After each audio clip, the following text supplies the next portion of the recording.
So happening today, findings of an independent investigation into the Catholic Church's sexual abuse crisis were made public this morning. Cardinal DOLAN appointed a retired judge 1 year ago to look into the cases. Eyewitness News reporter Derek Waller has more. The findings of that year-long investigation released just this morning here at the Catholic Center, and they were findings that the church was eager to share with reporters. I've watched in admiration as Judge Jones and her excellent staff have been indefatigable. Archbishop Timothy Cardinal Dolan heaping praise on Barbara Jones, the retired judge who was tasked a year ago with investigating how the New York Archdiocese was complying with its own rules about making sure suspected pedophile priests are reported to a prosecutor as well as independent investigators. The real focus here was on the safety of children in the Archdiocese today, prevention.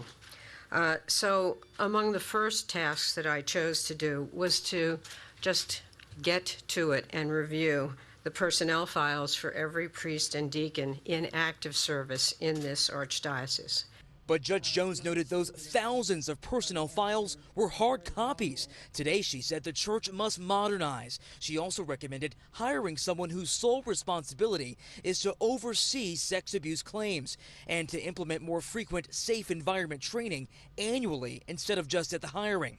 All positive reforms that victim survivors like SHAUN, who told Eyewitness News last year he was raped by a priest at the age of 10, have a hard time trusting. He does not want to disclose who these men are that are raping children. He wants to just pay, keep it quiet, move them, do something else with them, nothing to see here. Months after that interview, the church did release the names. And now this announcement today that no current priests have any credible accusations against them. What do you say to victim survivors who do have a hard time, frankly, trusting anything that the church has to say? What do you say to them now? Well, sometimes you can't say much. Sometimes all you can do is listen. One thing that helps immensely would be the number of victim survivors and their families who would tell me thanks.